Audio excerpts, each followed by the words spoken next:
రెడీయా?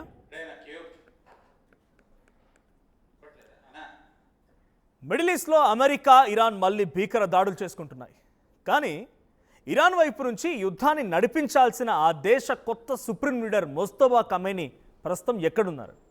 ఆయన ఆచూకీ ఇంకా ప్రపంచవ్యాప్తంగా ఒక బిగ్గెస్ట్ మిస్టరీగానే ఉండిపోయింది.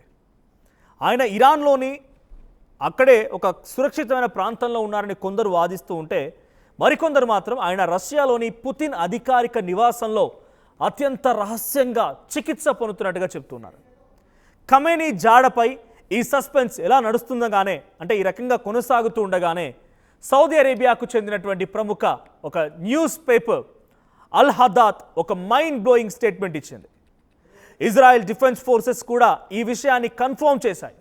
ఇంతకీ ముస్తఫా ఖమేనీ ఎక్కడున్నారు? తండ్రి అంత్యక్రియలకు ఎందుకు రాలేకపోయారు?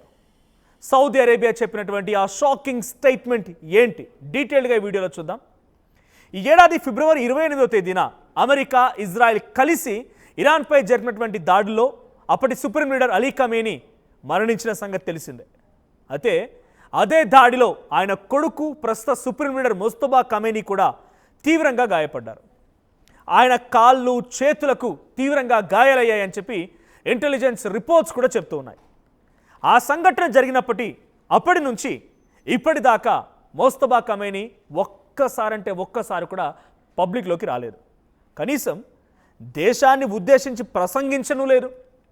చివరికి తన తండ్రి, కుటుంబ సభ్యుల అంత్యక్రియల కార్యక్రమాల్లో కూడా ఆయన హాజరు కాలేదు.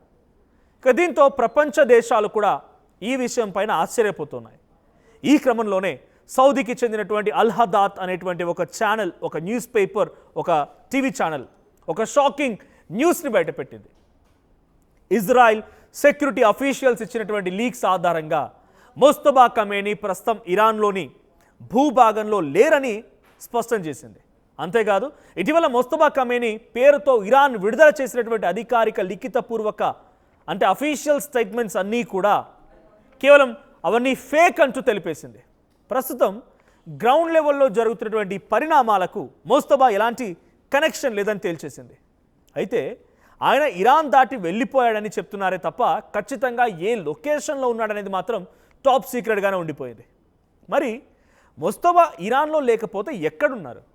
దీనికి కువైట్ వార్తా సంస్థ అల్ జరీదా ఇచ్చినటువంటి రిపోర్ట్స్ ఇటీవల కీలక విషయాలను బయటపెట్టాయి. వీటి ప్రకారంగా ఫిబ్రవరి 20వ తేదీన దాడుల తర్వాత ఇరాన్పై నిరంతరం బాంబు దాడులు జరుగుతుండడంతో అక్కడ ముస్తఫాకి సురక్షితమైనటువంటి వైద్యం అందించడం ఇంపాసిబుల్ అని ఇరాన్ రక్షణ వర్గాలు భావించాయి.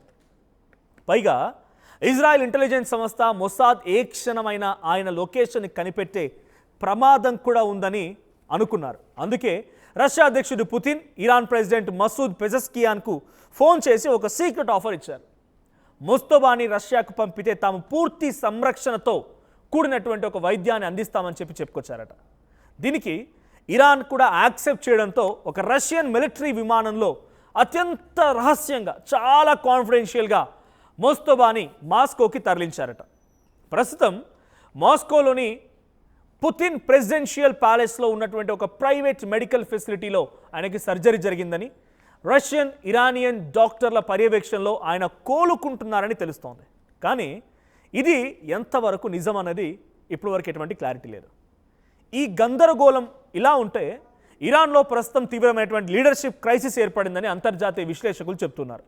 దేశానికి సరైనటువంటి సుప్రీం లీడర్ అందుబాటులో లేకపోవడంతో అక్కడి టాప్ లీడర్స్ మధ్య తీవ్ర విభేదాలు మొదలయ్యాయి. ముఖ్యంగా ఇరాన్ సైనిక శక్తి అయినటువంటి ఐఆర్జీసీకి అక్కడి పొలిటికల్ నేతలకి మధ్య తీవ్రమైనటువంటి ఆధిపత్య పోరు కూడా నడుస్తోంది.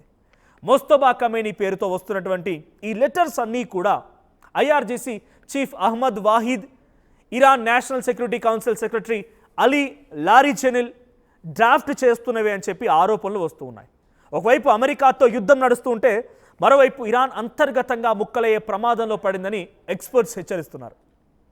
ఇక ఈ స్టోరీలో మరో ఇంట్రెస్టింగ్ ట్విస్ట్ ఏంటంటే, ఇరాన్తో నేరుగా యుద్ధం చేస్తున్నటువంటి అమెరికాకు ఈ రణరంగంలోకి ఇజ్రాయెల్ ప్రత్యక్షంగా దిగడం అస్సలు ఇష్టం లేదు. సౌదీ మీడియా రిపోర్ట్స్ ప్రకారంగా ఇజ్రాయెల్పై ఇరాన్ మిస్సైల్ దాడులు చేస్తున్నప్పటికీ ఇజ్రాయెల్ సొంతంగా ఇరాన్ భూభాగంపై పెద్ద ఎత్తున ఆపరేషన్స్ చేయడం అమెరికాకు నచ్చడం లేదట. ఎందుకంటే ఇజ్రాయెల్ కనుక పూర్తి స్థాయిలో రంగంలోకి దిగితే ఇది గల్ఫ్ దేశాలన్నిటికీ కూడా థర్డ్ వరల్డ్ వార్ లాగా మారుతుందని, గ్లోబల్ ఆయిల్ మార్కెట్ పూర్తిగా కుప్పకూలిపోతుందని అమెరికా భయపడుతోంది. అందుకే ఈ యుద్ధాన్ని తన కంట్రోల్లోనే ఉంచుకోవాలని భావిస్తోంది. ఏదేమైనప్పటికీ ఒకవైపు అమెరికా ఇజ్రాయెల్కు తగినటువంటి గుణపాఠం చెబుతాం, మా తండ్రి మరణానికి ప్రతీకారం తీర్చుకుంటాం అని ముస్తఫా ఖమేనీ పేరిట ప్రకటనలు వస్తున్నా ఆయన మాత్రం బయటకు రాకపోవడం ఇరాన్ ప్రజల్ని కూడా గందరగోళానికి గురిచేస్తోంది. ఆయన నిజంగానే రష్యాలో సేఫ్గా చికిత్స పొందుతున్నారా, లేక ఆర్మీనే ఆయనను పక్కన పెట్టి కథ నడిపిస్తోందా అనేది కాలమే సమాధానం చెప్పాలి. ఒక బలమైనటువంటి లీడర్ లేనటువంటి ఇరాన్ అమెరికా లాంటి సూపర్ పవర్ని యుద్ధంలో ఎంతకాలం ఢీ కొట్టగలుగుతుందనేది ఇప్పుడు $1 మిలియన్ క్వశ్చన్. మరి దీనిపై మీ అభిప్రాయం ఏంటి? ముస్తఫా ఖమేనీ లేడు, కేవలం ఆర్టిఫిషియల్ ఇంటెలిజెన్స్తో రూపొందించిన వీడియోలని కొంతమంది వేరే వాళ్ళు డ్రాఫ్ట్ చేసినటువంటి ఆ డ్రాఫ్టింగ్ లెటర్స్ని మాత్రమే బయటికి సర్క్యులేట్ చేస్తూ ఇండివిజువల్గా లీడర్ లేనటువంటి ఒక కంట్రీ అమెరికాని ఢీ కొట్టడానికి రకరకాల విశ్వ ప్రయత్నాలు చేస్తూ గల్ఫ్ కంట్రీస్లోని అమెరికా ఎయిర్ బేసెస్ని ఢీ కొడుతోంది. సో ఇది సక్సెస్ రేట్ సాధిస్తుందా? ఒక లీడర్ లేనటువంటి కంట్రీ సూపర్ పవర్గా ఉన్న అమెరికాని ఢీ కొట్టగలుగుతుందా? మీ అభిప్రాయం ఏంటి? కామెంట్ చేయండి. సేమ్ టైం ఇటువంటి మరిన్ని ఇంట్రెస్టింగ్ ఫ్యాక్ట్ చెక్ వీడియోస్ కోసం, ఇంట్రెస్టింగ్ స్టోరీస్ కోసం వెంటనే ఆర్ స్ట్రీమ్ని సబ్స్క్రైబ్ చేసుకోండి.